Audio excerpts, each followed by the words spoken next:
Hello. Hi. Hello, everybody. Hello. Okay. This is me. I'm Gail Carriger.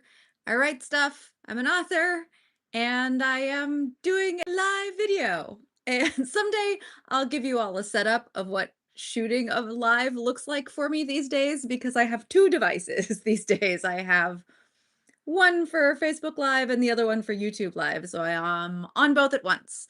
And I can see one eyeball currently on Facebook and 3 eyeballs currently on YouTube. So YouTube currently winning. Hi, as per usual. Please do put your questions below and comment.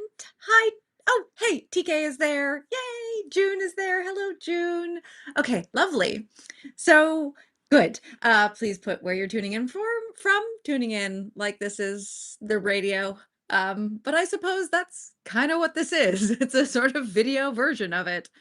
So that I know where you're from, so that I feel like I'm reaching the wide world and that I'm a very important person. Oh goodness. Yay. I can see more of you. So today I thought I would answer the 5 questions that I get asked all of the time. I've been asked these questions many times over the years. It's almost been 20 years, everybody, at this juncture, so a lot. And then I also got a couple questions ahead of time, so we'll do those. And then any questions you might have if you have follow-ups or whatever. So these are, in fact, the 5 things I get asked the most as an author. So yay, I see quite a few of you. So I think we can go ahead and get started. And I'm sort of designing this one so that also people can come and watch it later and get this information that way. So please excuse me as I like glance up and down because I am in fact reading the questions out of a notebook. This is the notebook. I like this is not a question I commonly get as an author, but I am not a big notebook collector, but I do have very specific things I like about notebooks, and this is the kind of notebook I like. I like it to be hard so that I can like carry it around and just write on it on my lap. And I like it to have a little ribbony thingy. Those are my requirements. And I like it to be relatively big for a notebook. So, because I'm not usually like traveling with notebooks, and I don't need to slip them into my purse or anything like that. Oh, right. We have to do the few things that I always have to do before we get started, which is somebody will ask me about my lipstick. This lipstick is a MAC Ruby Woo dupe. At least I think it's a Ruby Woo dupe, and it is from CoverGirl, and it's their like yummy blur. So it's like kind of a lipstick, but also sort of a lip balm. And it actually feels really nice on the lips. Like it's not drying out. So I'm experimenting with it. But because it's a lip balm, unlike Ruby Woo, it will get on everything. So but my lips are feeling sort of dry today. So I decided not to do the usual lipstick and instead, so this is my normal one. This is a mini, but normally I put the MAC Ruby Woo on. MAC Ruby Woo, for those who don't know, is like the alt winner of all retro lipsticks. So I'm using this one instead. And so far so good. I'm sort of testing it out and I really like it. I like how it feels. It feels really nice. And then this is Amazon. You can still get these kind, I think. This is a little vintage brooch that I popped on it. These are from a site which I don't know if it still exists, but they're prescription glasses from a site called Voo Glam. And then these are little books that somebody put my cover art on. Aren't they cute? These were made for me. These were a fan gift. So yeah. And this is just a cheap shirt from, I don't know, thrifting or something. Okay, and with that, let's get started. Hello, hi Katie, hello. Oh goodness, there's lots of people in the chat. So don't ask me any questions yet, please. I'll do a call for asks.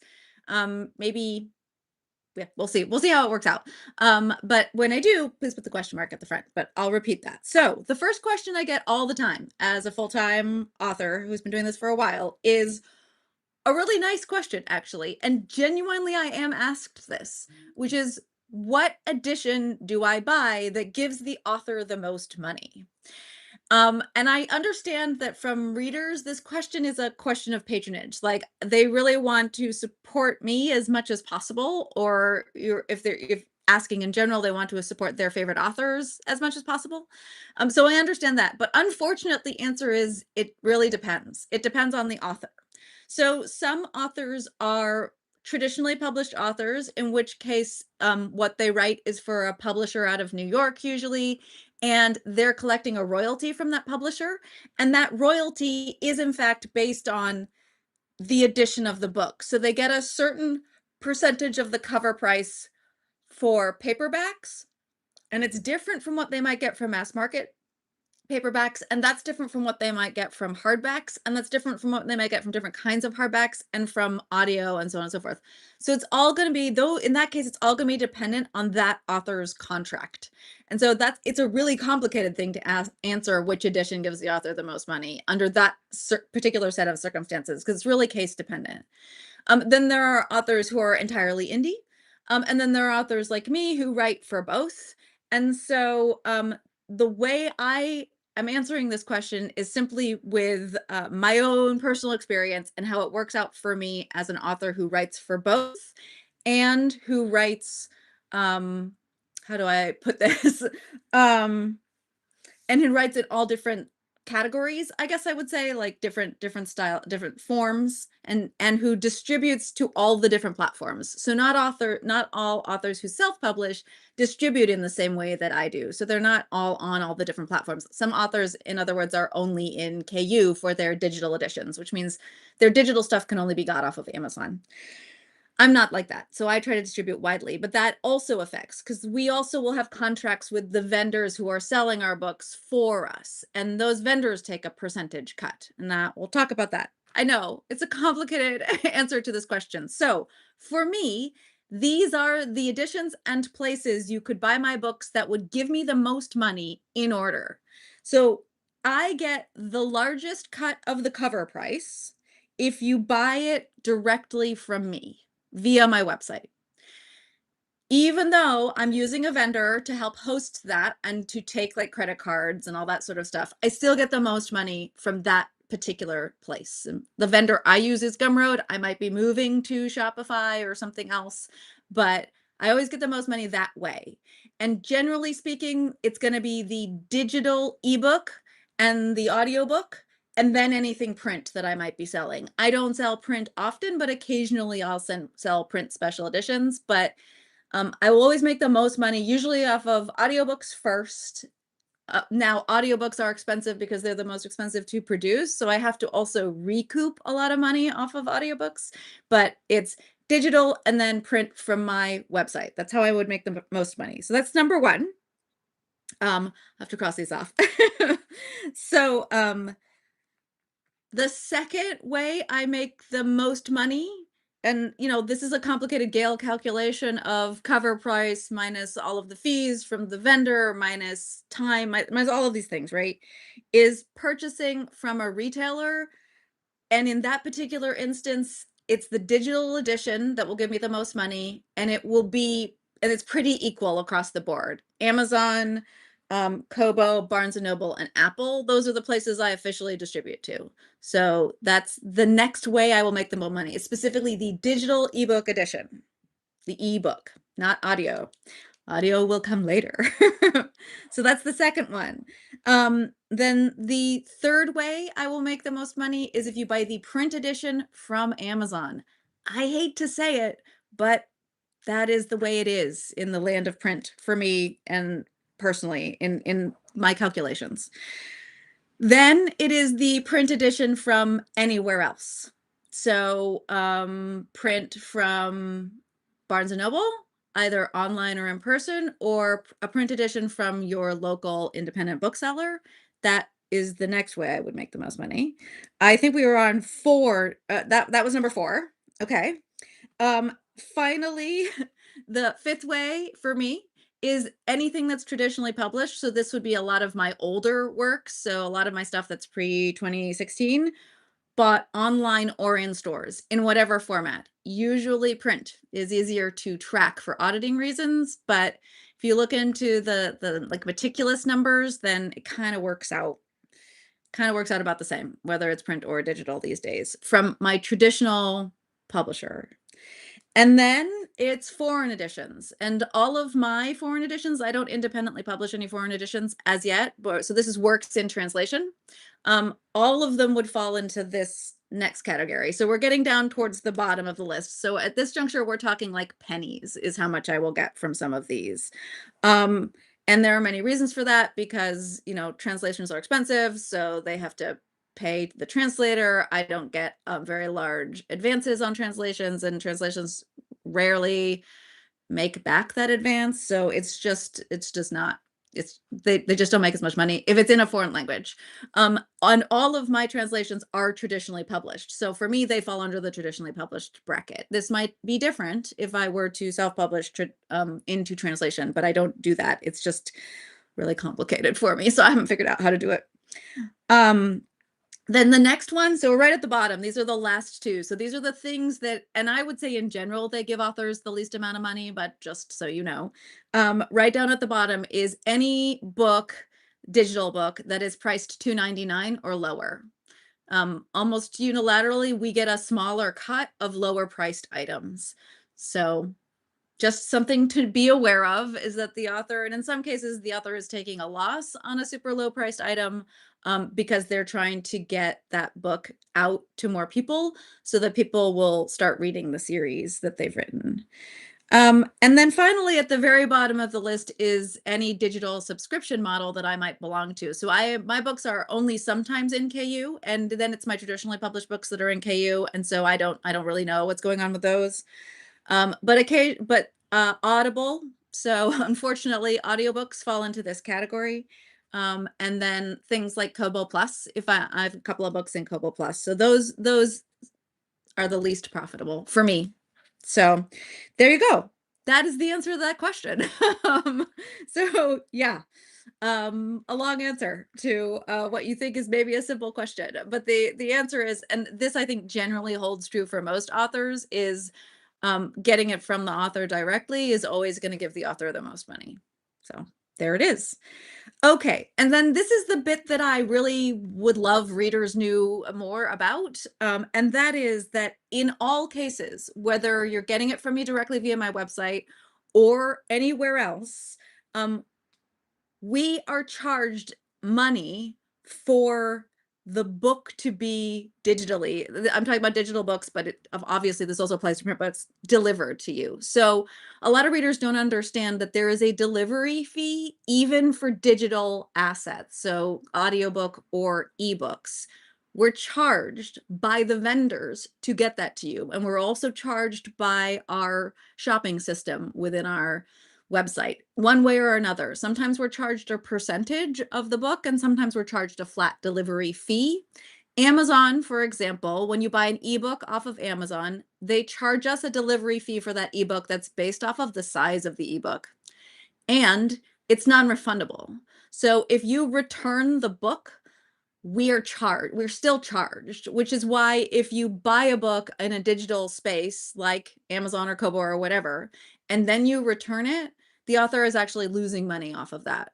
So you might feel like you have borrowed the book, but this is why a lot of authors are like, if you wish to borrow our books, please do so via the library system, because in the digital sphere, we're charged for it. So basically you took our book, read it, returned it, and we got charged money for that. So when you see authors freaking out about this kind of thing, that's part of the reason why. And then we're also charged for things like, sometimes we're charged upload fees, and sometimes we're charged download fees, and sometimes we're charged just a percentage of the sale amount. Usually we're also charged a percentage of the sale amount. And then what else is there? And then shipping and handling if it's a print edition. And then there's an additional fee for using PayPal. So all of these, yeah, so that's one of the reasons for example, you can't buy my stuff using PayPal. I'm really sorry. I know it's super convenient, but they add an additional fee on top of that. They also expose your real identity. So PayPal is a banking system, so it has to behave like a bank. I know this is crazy complicated, but essentially just be aware of the fact that what authors get is not necessarily a percentage of that cover price. There's a lot of other stuff going on with each and every book that allows the vendors to take their cut, so to speak. whether it's digital or not. People are used to sort of thinking of digital things as ephemeral, and therefore, why would a delivery fee? I feel you, but there is one. Okay, so that was the very long answer to what makes us the most money when you literally buy our books from us, and I hope that answers some of your questions. Okay, the second most common question that I get is, where do I get my ideas? And this is the one for which I have a very pat answer. And the answer is, if I stare at a computer screen for long enough, I get my ideas from my arse. Like they come from my butt, apparently. Because if I sit long enough and think about it hard enough, eventually I'll have ideas. I also apparently get my ideas from water. So if I'm in the shower, I'll come up with ideas. And generally speaking, if I put myself in a position where it's really hard for me to write, then I will come up with ideas for writing. So one of the few notebooks I do travel with is a little tiny field notebook that's made for geologists to be able to take notes in all weather. And so it's not waterproof, but it's water resistant, and you use a pencil. So I'll take that with me if I'm going to like a hot tub or to a pool or something like that. Any chance where I will be near water, and because I'll probably get a great idea. It's just the way my brain works, I guess. And then also I've kind of come up with elaborate systems for sort of trying to dictate when I drive, because if I'm driving and my hands are occupied, obviously I will come up with the most brilliant concept. And then I, like many other writers, will always come up with great ideas in the middle of the night. So I have a notebook next to my bed with a pen that has a little light in it so that I can take notes in the middle of the night. So that's where I get my ideas. To be less pat about it, I actually often get inspired by nonfiction. So whether that's articles or funny videos or whatever, I'll often get inspired by those sorts of things. But that's more like inspiration for specific little things in a plot, not necessarily the idea for the whole plot. So the where do you get your ideas is partly like my ideas for different aspects of writing, like character or versus plot point versus a scene, all come from sort of different places. So that's part of it. But I will often be reading like science websites, like American Scientist or something like that, or other research sites. I follow quite a few, especially if I'm writing sci-fi. I'll be following like NASA and so on and so forth, so that I'm getting like fed via social media information that might be inspiring for ideas. So I also kind of try to put myself in the situation as an author where I'm getting input about new and interesting things and discoveries, and that will maybe not inform my work. So that's where I get my ideas. The third most common question, and this is a question that interestingly seems to have like a curve. Like recently I've been asked this one a lot, and then for years nobody will ask me, and then we'll come back again in a wave. So recently I've been getting this one, and it is, have I always wanted to be an author? And the answer to that is no. I always wanted to be an archaeologist. And I was an archaeologist for a really long time. But that was partly because I think I didn't believe you could be an author, not make a living. And it's really hard to make a living as an author, especially right now. But but yeah, I just assumed, because I grew up in a sort of hippy dippy commune kind of lifestyle where I was surrounded by artists, dancers, performers, poets, and all of them had day jobs and none of them made a living off of their art. I just sort of assumed that being an author was not a career you could have. It was not something you could do full time. So I just made that assumption. And so, yeah, so I had to change that idea and to make the shift. And I've told that story before, so I'm not going to retell it. But I have always written, and I've always written fiction since the beginning, since I first thought about writing. I think since I first knew there was such a thing as writing stories out of your brain onto a piece of paper, I always did it. So I think that I always was a writer, but to become an author, a professional author, that did require a mind shift. And I actually didn't make that shift. That didn't go full time until I had hit the New York Times and I had a contract in place and I kind of had this sort of level of security. I'm a pretty risk averse person. So for me, emotionally, to get over that particular hurdle, I had to have like certain things happen to me in my career to feel safe moving into being a full-time author. And I'm still shocked occasionally. I'm still like, how did I get here? Occasionally I'll stand up in front of people. Like I did this in Chicago recently, and I'll just be like, I have no idea how I got here, but apparently I did. All right, question number 4 of 5. Um, what are my least favorite parts to write when I'm writing? And this is interesting because it's shifted a little. So when I first answered this question, I was pretty confident in what they are. And these days it's changed again. It's always changed. This is the one thing about being having an artistic endeavor as your career is it doesn't remain the same. It shifts constantly.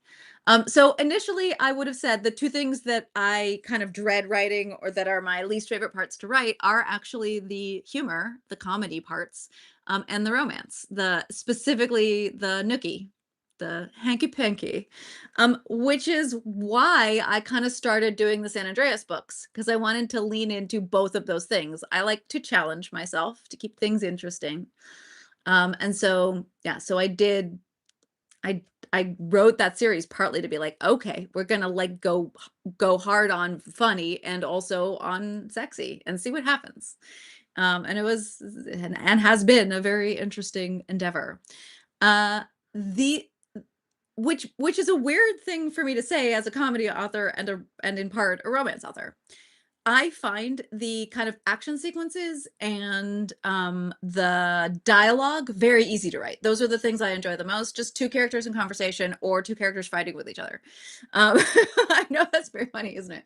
Or more characters fighting with each other. Those are the things that are very kind of comfortable and easy for me to write. Or catastrophe. Anything where there's a lot of action, I'm like, do, do, do, do, do, which is weird because I don't tend to write with a lot of action, but possibly that's because I enjoy it. I like to punish myself. I don't know. Um, and so over the years, it still remains those two things, but also I'm finding myself more interested in exploring kind of chewier and higher concept stuff, themes that are like kind of don't necessarily dovetail as closely with my original writing style. And so to sort of meet that challenge, and this is what happened with the Tinkered Starsong trilogy, for example, I had to evolve the way I write. And so when I do that, I find different things challenging. Conveying, for example, writing about aliens, conveying the alienness of aliens in a way that is still germane to my style as a writer, which I consider sort of easy and breezy and comfortable and comforting. So trying to convey high concept under the umbrella of my personal style as a writer, which is essentially what we would call my author voice. That is kind of where the challenge has come in as I've evolved as an author and written different things over the years. So the challenge has shifted, which is not to say I feel like I've mastered like humor and nookie. Those are ongoing challenges, but it just to say that I feel like I was like, okay, we kind of got that tool in the toolkit. Let's challenge yourself with something else, Gail, because why would you make it easy on yourself? Um, yeah. All right. And then number 5, the question I get a lot, which is the question again that comes from a place of love that I always appreciate it, which is how can I best help the author I love? And the answer is relatively easy, which is buy their book. Buy their book as soon as possible, especially if it's a new release, especially if it's a traditionally published author, in whatever format you enjoy. That is the best thing you can do for a book because it tells both the author for their emotional well-being, but also the author's publisher, if they're traditionally published, that that author has an audience and has an enthusiastic audience. Um, yeah, unfortunately, the society we live in is pretty vested in immediacy, and so there's a having that window, the first 2 weeks of a book coming out, it's really important that the author kind of prove themselves, but they can't really do anything. The book has come out, so it's kind of up to you guys, the readers, to prove to the world that the author is worthy. So buying it in that window of time, the first couple of weeks of release, and then reviewing it. I mean, even if there are thousands of reviews, every review makes a really big difference.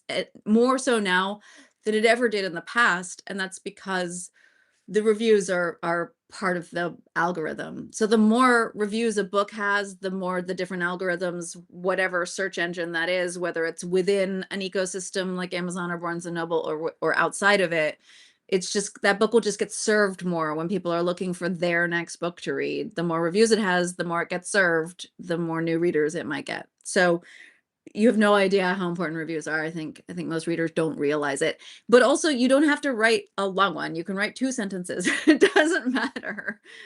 And any venue. And again, the that's not copywritten by the vendor either. So you can just copy and paste that review. It's your review. You can take it and post it wherever you want it. So you can put the same review on Goodreads and Amazon and so on and so forth. So, and yeah. So reviews.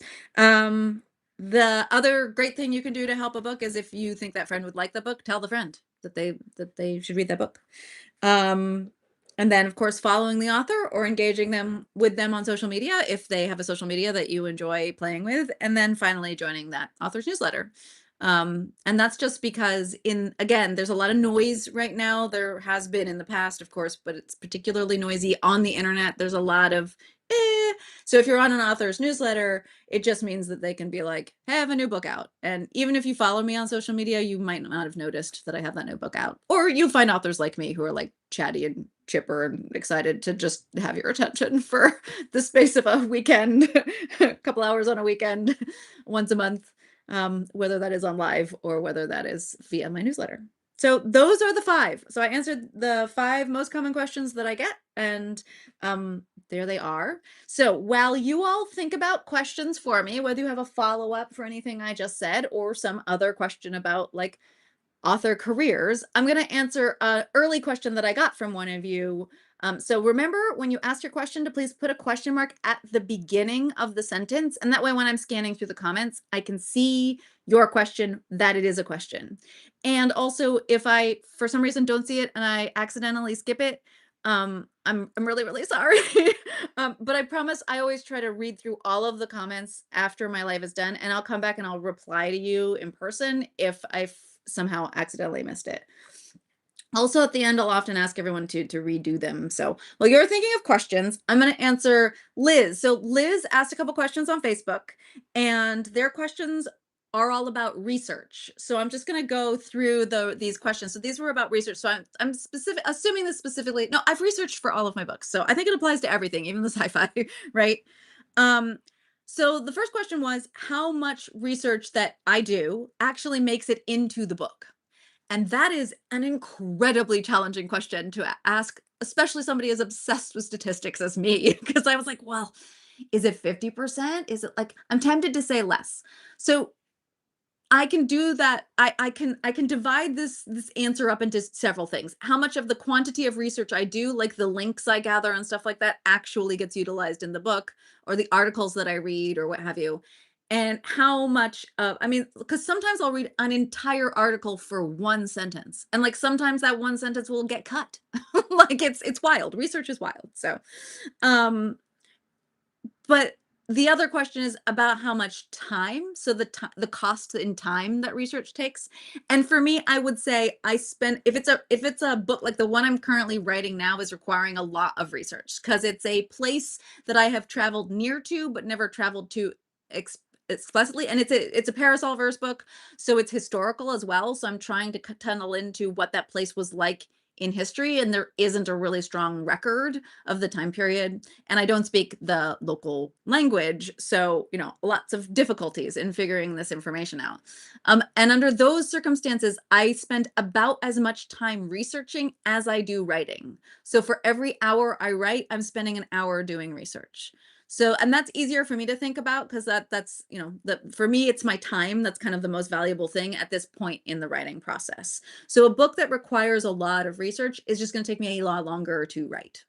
And sometimes that's kind of intentional for me, like, because I love the research so much and I'm really curious about that time period in that part of the world. And so I just spend a lot of extra time researching. So that's the how much makes it into the book. Not a lot is the answer because yeah, because it often ends up the cutting floor. Um, okay. Oh, and then the next sort of a follow-up to that is which history bits of research, I'm assuming, take the most time? And the answer to that is the bits that interest me the most. So, like, and the bits that I think I'm going to need to utilize a lot. So, in this particular book I'm currently writing, we have a large portion of the beginning of the book with my main character, who's British Napoleonic War period, kind of going native in a part of Southeast Asia as a werewolf. He's a werewolf character.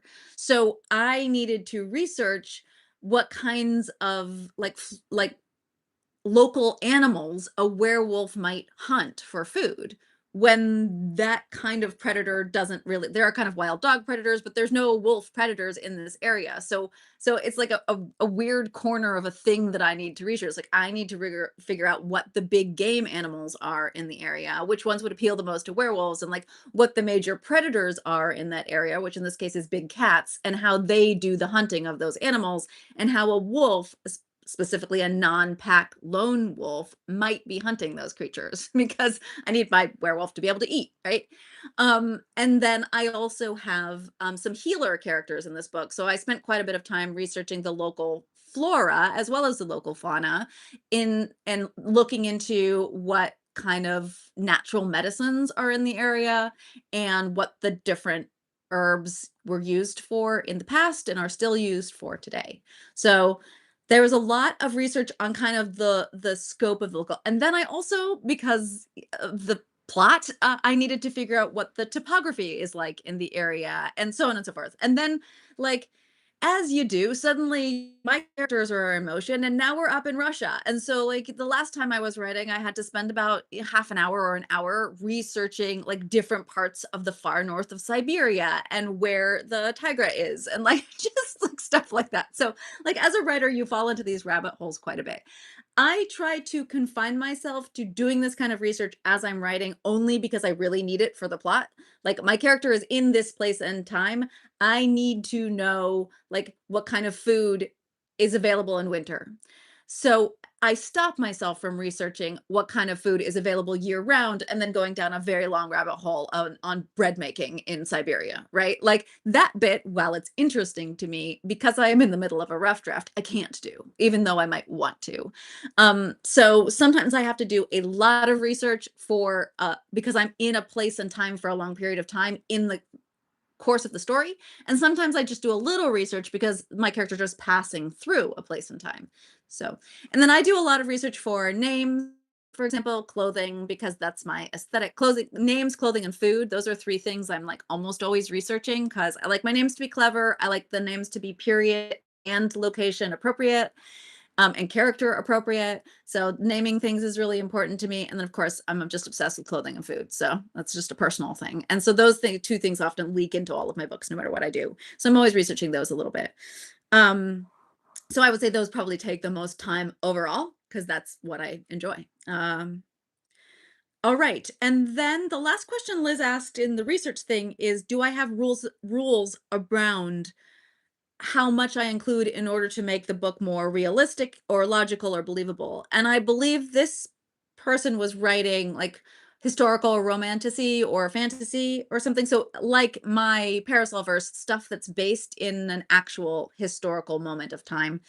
Um, and then how much do I like if I've done all of that research, like how do I utilize it? Or does it just all end up, in the sidebar of your Scrivener document, which it does in my case. There's large portions of every Scrivener document that I'm writing for each book that's just all research and links in case I need to go back to reference something when I'm editing or something like that. And my answer is I try to work as hard as possible to build a universe and a story that does not challenge the suspension of disbelief. So when you readers enter one of my books, you suspend your disbelief and you trust me to tell you a story that is also like built in and around this setting. And something that breaks the setting will break your suspension of disbelief and will jar you. So if I get something wrong out of the history of that time period, it will kick you out of the book. It will stop you from enjoying the story. Now, there are very specific circumstances where you might want to do that as a writer, and there are very specific arenas where I'm like, I got to stop researching this And it's a possibility that if someone has a PhD or is a true dilettante in this arena, they're going to get mad at me about a mistake I make, but I need to finish the story. So I call it the 10% rule, which is when you have a large enough audience, someone in your audience as a reader is likely to have an expertise in something that you didn't even know you needed to research, and you got to let that go. But I also want to do enough research so that it really feels like the time and space, even if it is fantastical, even if it is a werewolf in what was 1815 Burma. I want to make it as realistic to that time period as I feel I can. So it's hard to like put a rule around it so much as I will do everything I possibly can as an author so that you get completely absorbed in my world and nothing I do kicks you out of that experience. That's I feel like that's kind of like my job. That's my author job. And I cannot be more precise than to say to other authors that you should try to do the same. But there, like I said, there's always things we don't know or things we didn't think we needed to research or didn't realize it. Um, and there's also another thing which has been called the Tiffany rule. I learned this at the Renaissance Fair. We called it the jean rule, which is that jean as a fabric type, blue jean, existed in the Renaissance era. But you can't wear it as an actor at the Renaissance Fair because people think of it as modern. And there are also certain words, often swear words, that are similar, or phrases that are similar, or in some cases food that is similar to this, where it did exist in the past, but people in the modern readers don't know that. And it's not my job to have to argue them or teach them that, especially if I risk breaking the disbelief wall by mentioning Jean, for example, in my 1600 book or whatever. So I just don't use those. So I don't use those words or I don't use those concepts. I just don't. Because it's too much effort to argue against a pre-existing prejudice like in favor of it being an instrument of the modern era. So yeah, so that's the other thing to think about when you're doing historical set stuff. So those were my questions to start us off, and oh my God, we're over halfway through the live. So I am going to the Tiffany problem. Yes, Rachel, that's exactly it. It's called the Tiffany problem because the name Tiffany is actually very old, like the name Roxanne. They're both very old names, but we think of them as modern partly because they were so popular in the 1980s. So okay, I am now scrolling through to look for question marks. And of course I'm being fought by Facebook in particular, but here we go. Let's see, how far back can I go? Gail, you look gorgeous. Oh, thank you. That's not a question, but I appreciate it. So there's some hellos. So I think on Facebook, at least, we're further back. It's going to be easier for me to do YouTube, but I'll swap to you guys in just a second. Ellen asks, does borrowing your books from the libraries help or hurt? This is a very good question. So in most cases, libraries are charged a very specific fee for the book, which is then out to be borrowed. And that fee, so it's like I don't know how you think of it, like kind of like a rental fee for libraries. And in that case, it's usually a lot more than just one shot buying it, whether it's a physical copy or a digital copy. Although, frankly, for indie authors, the physical copy costs the same whether the library is buying it to put into their collection or not. We don't have an upcharge on the physical copies. So, but with the digital copies like Libby, Overdrive, I think some libraries use like Hoopla or something like that. The library basically pays a kind of subscription fee, which for independent authors or self-published authors is a one-shot fee. So the answer is we make more money the moment they add it to their collection, but after that, it's usually kind of a losing proposition for most authors. I hate to say it, but it kind of is. But that doesn't mean we don't like, or I personally don't like or dislike libraries. I think they're very like important and necessary. But I would say if you are a collector and you like collecting things and you did enjoy that book that you borrowed from the library very, very much, consider buying it, or consider buying it and gifting it to somebody else who you think might enjoy it or something like that. Yeah. Because in the end, we don't libraries are not libraries are things authors mostly do because we love libraries, not because we make any money out of them.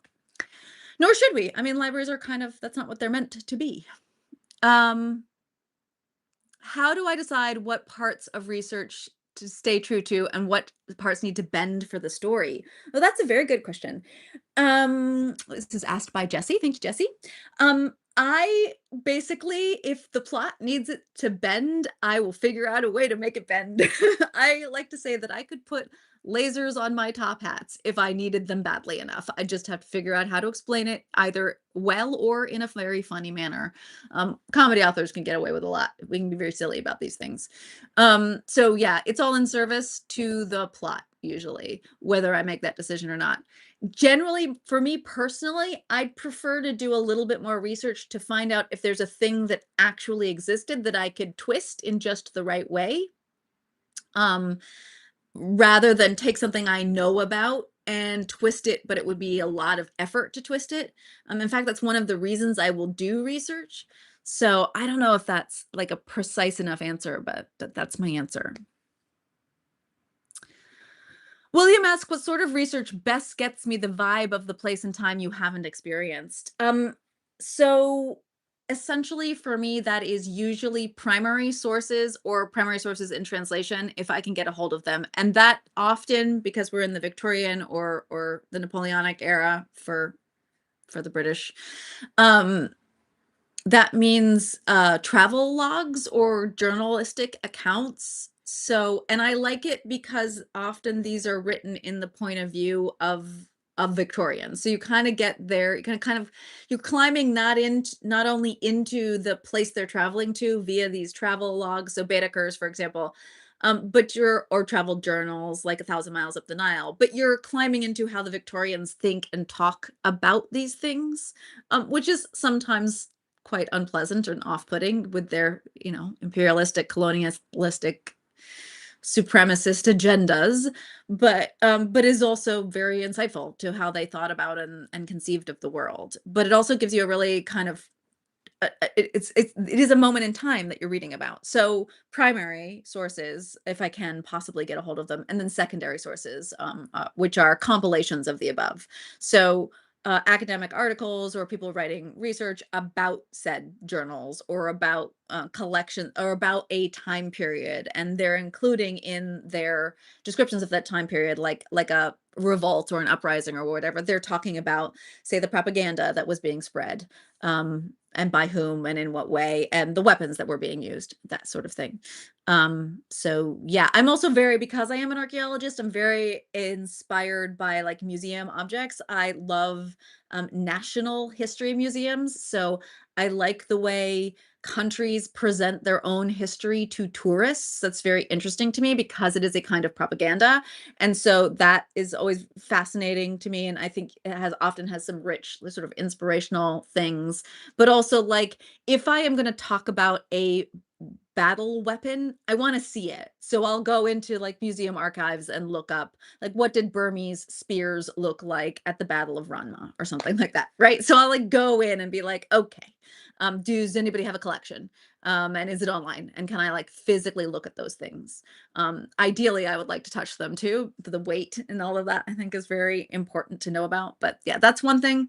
I like to travel to the places that I'm gonna write about, and then you get a better sense of, like, the setting, and by that, I mean things like the way the light filters through the vegetation, the what it smells like.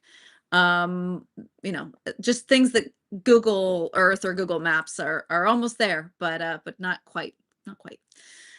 So that's a big one for me to get the vibe. Those are the things I would say give me the closest vibes of a historical time period and a place I've never been before. I'm scrolling through for other question marks. Liza, what country that you've never been to would you like to explore for a potential new book? Well, I'm deeply enmeshed in Myanmar at the moment, which I would love to get to at some point, but now would not be a safe time to go.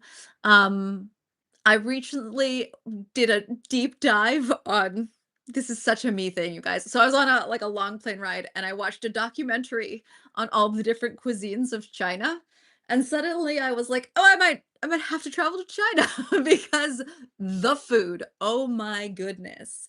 So, yeah, I mean, of course, the food is vast and varied and amazing, but, it took a documentary for me to actually lose my tiny mind over the concept of, for example, scorched rice sandwiches. Why is this not a thing? Why is this not a thing? So yeah, that's China maybe. But sometimes I'll end up in a place where I was like, well, I didn't think I would be exploring like Siberia, for example. But because of the way this book is falling out, I'm in Siberia all of a sudden. So suddenly I'll be exploring a place that I never anticipated having to. So yeah, so I don't at the moment because I am so nested in what I'm currently writing. I don't have my eye on a new setting as yet, but something will tickle my fancy and suddenly I'll be like, "Oh, I have to put that in a book." Um, as you do. Do I research food and clothing when you're doing a book? Absolutely. Always. Always researching food and clothing. And then sometimes I will be making that food if I can possibly figure out how to do it, because then I get to taste it myself. I like to experimentally eat, but I also like to experimentally cook. So if I can find historic recipes, I will often try that. Um, Jesse asks, what piece of fashion do you want to make a comeback? Oh my gosh. Wow. I don't have a ready answer for that. I've never been asked that question before. I mean, largely the fashions of the past were pretty uncomfortable. But occasionally I'll run across something where I'm like, "Oh, that's so clever." Like I love a floaty robe. That is the opposite of useful. But yeah, some things like that where I'm like, why is this not a fashionable thing? A wrap skirt. Like, I mean, it is kind of, but like, hmm, anyway. Um, Scorched rice sandwiches, exactly. All right. One last question from Liza, and then I'm gonna jump over to the YouTube questions. If I could start a totally new fashion trend, what would it be? Ooh, God, heavy hitting questions. Like, this is a serious business. Well, I mean, it is kind of a trend, but the people making the clothing don't believe it is a trend, which is pockets. Everything should have pockets. I don't understand why it doesn't have pockets. All of it should have pockets. Whatever it is, it should have a pocket. I would like my bra to have a pocket so that I can hide things while I'm traveling in the pocket. Everything should have a pocket. Yeah, I have gotten to the point because I have a vast wardrobe, yes. So I don't shop to add to that wardrobe very often these days. But if it is something for the bottom half of my body or outerwear, if it doesn't have a pocket, I am not going to buy it. Period. I don't care. I don't care if it is the perfect color. I don't care if it is 100% silk. I do not care. If it doesn't have a pocket, I'm not gonna buy it. So that's my new that's what I want. That is the thing I would like to trend. Just don't make it if you're not gonna put a pocket in it. All right, YouTube. I am now glancing through to see if there's any question marks at the beginning of sentences. I'm glad somebody said they're excited for the new book. I'm excited for the new book too. I just have to finish it. All right. Like type like the wind, Gail, type like the wind. Um Cheryl asks, I know you said you bring along notebooks for random ideas. Do I have a set schedule for working and writing? This is actually a frequently asked question, so glad to have this one come up. I usually, in fact, do. So it depends on what point I am through the process of writing something, but when I am on, like right now, where I am writing fresh words on the page, I'm writing a new book at the moment. So most of my writing time is spent on that. I do have a schedule. Generally speaking, my schedule is writing from 2 o'clock in the afternoon until I hit my word count for that day. Um, or not, depending. I am not gonna lie, it's been really hard for me to stick to any kind of writing schedule right now. The aforementioned noise and chatter from the universe, plus my own personal life woes, have made it a pretty challenging to be a creative right now. But under ideal circumstances, 4 days a week, I write starting at 2 o'clock in the afternoon. Now, that will change if I'm on a writing retreat or if there's something else that happens. So one day a week, I actually have a in-person writers meetup with a local writers group. And so but that's in the morning. So that day I write in the morning if I make that meeting, which I really do try to. I really love writing with other people, not like co-authoring, but just sitting across the table from somebody while we're both typing away.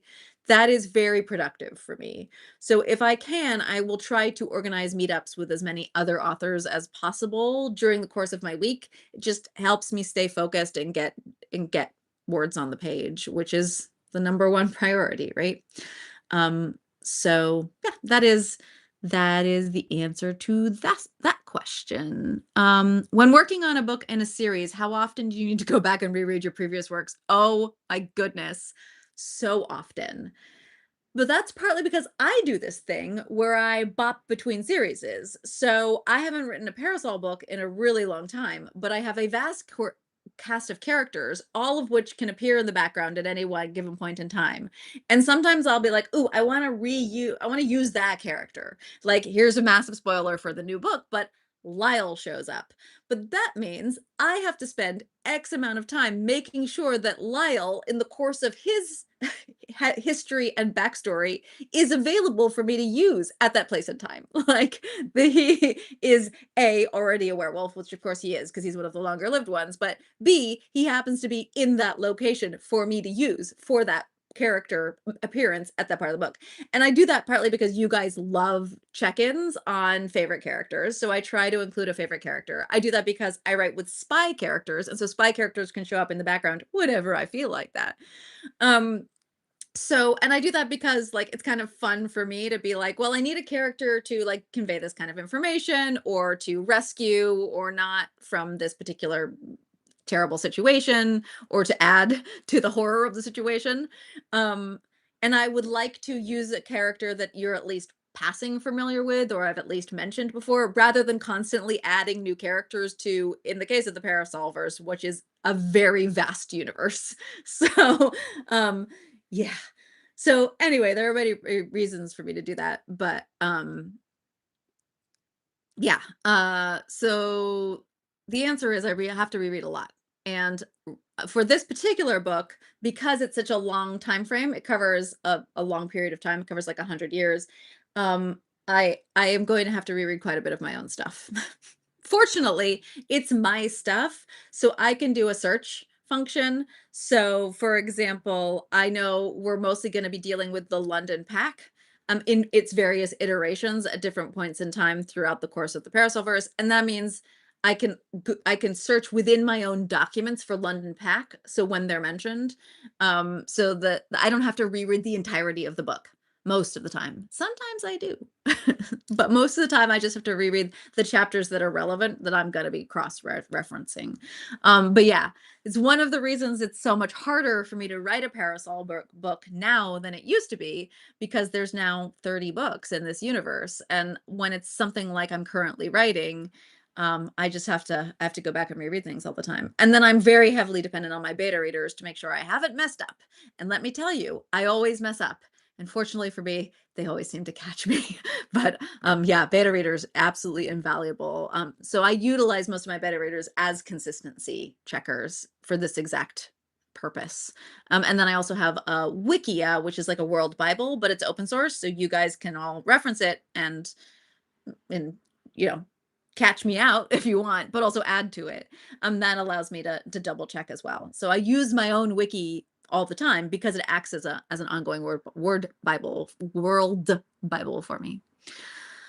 Yeah, it's kind of rough sometimes because I don't love rereading my own book, I'll be honest. I almost always find errors in books as I'm rereading them, and that could be in a book like Soulless. I'll find errors in it and I'll be like, how could I have misspelled that 20 years ago? And I just want to fix it, but of course it can't be fixed. It's well out of that phase of its life. Um is most of your research done electronically, or do I have an extensive library of hardcover books? Yes, it's all done electronically. Or guess what I do? I go to the library. I use the library for research a lot. I kept a JSTOR, which is a academic research account for a really long time. I don't have it anymore. I actually haven't needed it in a while. Or I will tap one of my friends who is an academic who still has access if I really need a paper that from them. But that's pretty rare these days. So yeah, I do most of it electronically now. So I actually find like occasionally like YouTube videos. So for example, when I was writing some of the latter, I think it was one of the Custard Protocol books, I needed to know what like the Sud and the journey up the Nile looked like from the air, but a lot of that is like no fly zones, so you can't like I couldn't, even if I were going to travel to Egypt, I couldn't do that research myself. But I found a documentary featuring Joanna Lumley from Absolutely Fabulous doing that trip, and she got special dispensation from, I think, the Chad government, in order to do the flyover of the Sud in a biplane, I think it was. And so she had footage of what it looked like. And so when I was writing the dirigible going over that part of the Nile, I could just look at it, the film, like look at the, and then I could describe it from my character's perspective. So you find yourself doing weird things for research like that. Like I don't need an academic article on what that looks like or what those islands are composed of. I need to see what it looks like so that I can describe the way my character perceives it. Those islands, for example. Yeah, I hope that sort of answers that question. So it is, yeah, but occasionally I have to trot down to the library and get some. Usually I have to get something on interlibrary loan. I for years I had a friend who was a research librarian at Berkeley campus, and that was very invaluable. But she is now retired, so I can't do that. I can't use her anymore. Um, Holly asks how my new computer is working, and the answer is I'm using it to talk to you here on YouTube, and it's working great. So thank goodness. Yeah, that was a fun little saga for those of you who get the newsletter. But it is back to pretty much normal. Honestly, it's a little more touchy than my previous computer, and I upgraded both the processor and the memory, and so I get very annoyed when it lags at all. I'm like, but you're supposed to be better. So I probably need to do a couple of reboots and make sure it's all up to date and everything. But will I ever release fan service in print? Oh, fan service has been in print. It was one of the Subterranean special editions. It is a burgundy colored cover, so it looks a little bit like the purple one, but it was a burgundy one. So yeah, it's been in print. Unfortunately, it appears you have missed it. Sometimes the special editions like fan service show up on like eBay or whatever from resellers, but yeah, I have no explicit plans to do a print edition of that version of that book. So fan service is an omnibus. It's 3 in 1. And it is Romancing the Werewolf, Romancing the Inventor, and the Alessandro short story, The Curious Case, all combined in one edition. And you can read it digitally like that, but it's only had the one special edition. But you can buy the books that are in there in paperback. How's it? Canada gives money from library borrows, right? Yes, but I don't know how I'm distributed to Canada. So it's possible that yeah, but yes, Canada does do that, which is nice for some of their systems. I don't know if they do it for all of them. Ooh, are there any ooh, harg. Sorry. Were there any food drinks that inspired my alien food and drinks? I wonder if this is inspired by my blue apple that I posted recently. Um, I don't think so. I from memory of coming up and conceiving of the foods that are there, I really just activated my foodie brain for outlandishness, and tried to think in terms of, I mean, in some cases, I was like, well, everybody has a stew, so I'm going to invent an alien stew, right? I feel like if you study historical foodways, which I have for too much of my life, um, if I'd gone into organic chemistry, I probably would have leaned into that for archaeology, but I went into materials analysis instead, which is inorganics. Which all of which is to say, I love foodways. I'm a ceramicist by training, and that is what is used to cook for most of archaeological history. Therefore, the two are very married together. Um, so did I answer that question? Look, this is my brain. This is my brain these days. My brain is rough going. Um, Alien food. So yeah, I think I just invented them. I think I was just being playful. Um, K-pop Demon Hunters, asked Holly. Yay, nay, maybe. Somebody I heard describe K-pop Demon Hunters. Oh, it's nice to see K-pop do Frozen, and I was like, fair cop. Um, I have, of course, heard the music from it. Golden is the one I like the best. Is it Golden? Anyway, the ballad, right? But and I of course like Ekwan's like coverage of it, or however you say his name. He is B2B and he is singing in falsetto, and he's singing a cover of that song, and it is amazing to watch. So highly recommend if you're into that song, watching that particular cover, which is on YouTube. Um, so yeah, it's very good. You can probably look up B2B K-pop Demon Hunters. BTOB is how you pronounce spell it. Anyway, that was great. So I'm sort of familiar with it. I've had young fans tell me all about it, so I know the story, because that is what young people do when they're very excited about a book, is they or a movie, is they tell you the story. So you know all of it, and you're like, that is not how you do a pitch, darling heart, but all right. So and then I don't have Netflix, but one of my best friends has Netflix, so I have a standing invitation to go over there and watch it at some point. So I will probably watch it, but I do like some of the songs, that's for sure. We're at the hour, so let me quickly address any final questions, but please don't ask any more. Um, Do I tag areas of my books with topics like none to pack? No, that would be way too clever. But you have to remember, when I started writing these books, how do I put this? Kind of tagging and metadata as concepts didn't even exist, right? Soulless came out in electronic, and that was a big deal. It was one of the first of that publisher that did well in electronic version, because ebooks were so rare back then, right? Self-publishing was just a glimmer in the eyes. So this was a 2008 purchase and a 2009 release. So I wouldn't even understand the a concept of tagging back then. And so like fully half the books and most of the ones I would need to reference are just docs, like docx, old ones. And so they don't really have the tagging feature, so it's easier for me just to try to remember the phrasing of the thing, and then just use the find and replace function to figure out where it fell in the book. And sometimes I kind of remember what chapter it is or what part of the book it's in and stuff like that. But yeah, to be clever nowadays, if I knew I were going to write in such a vast universe, remember when I wrote Solus, I also thought it was going to be a standalone. And here we are 30 books later. So yeah, I would not have even known to prepare by doing that sort of a thing. And I think that might be the last question. That's the last question out of YouTube. SH Klein asks, did I did you meet any new authors at DragonCon that you admired? I was not at DragonCon, so no. I someday will make it to DragonCon, maybe. I would love to, but it's very daunting, the idea of DragonCon to me. It seems quite overwhelming.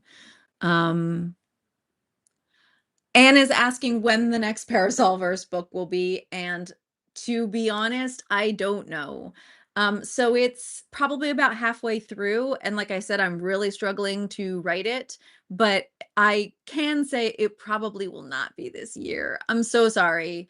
It's just life keeps hitting me broadside. It has done since my dad. So, um, there are times where there are things more important than writing, and unfortunately it seems to be one of those times of my life. So I keep having to go places and do things and look after people that I love, and so it's not a burden, but it does delay matters writing wise. I'm trying my best. But also, I have to be honest, the publishing industry is really bad right now. Books are really struggling to get attention when you release, and the economy is not great in this part of the world especially, but in general, people aren't buying books. and, it's very chaotic, and I, like I said at the beginning of this live, am very risk averse, and so I don't really want to bring a book out right now. It doesn't feel safe, and it doesn't feel like a good idea. And after 20 years in this industry, I'm learning to kind of trust my gut instinct in this regard. So I won't the fiction book at the very least is not coming out this year. It will be probably the beginning of next year. But I'm not going to make any promises because I haven't finished writing the darn thing. And one death, for lack of a way of putting it, and I'm derailed again in how fast I can complete something. And yeah, so sorry, that was it's an unpleasant topic to end on. But it is being written. So like take comfort and faith in the fact that I am writing it. I am enjoying writing it. I love these characters. I think they're like very resilient characters. They're very in need of love and they're very good at it. But they're misguided, shall we say. um and I think you'll like them a lot. I think you and I think you'll like the book. It's going a lot more towards kind of more the Custard Protocol and more the Parasol Protectorate idea in terms of this has a romance, but it's more in the background. It's less of the primary structure. This is way more of an adventure book. And I think that's just because, like I said, it's easier for me to do dialogue and characterization and adventure. And so that's kind of where this book has landed because it's the thing I want to write right now. And it's the thing that's comforting for me to write. Don't worry. There's lots of found family. There's lots of love. There is romance in it, but it's kind of less to the fore than some of my more recent stuff. So hopefully you guys are excited about that and looking forward to that. You folks. I'm sorry, I should not use a gendered word. Um, but I think I got all of your questions and we're a couple minutes past. So thank you so much for joining me for this live and for asking such a awesome array of questions. I feel like I got to disseminate some really fun information this time around. And yeah, thank you so much for showing up. And I will hopefully see you next month. I think I am here for the live next month. Yes, I am. So you will definitely get one more in October. So yeah, have a wonderful month. Stay safe. Um, take care of your family, found or otherwise, and yeah, be good to yourself and others, and we'll catch you next time.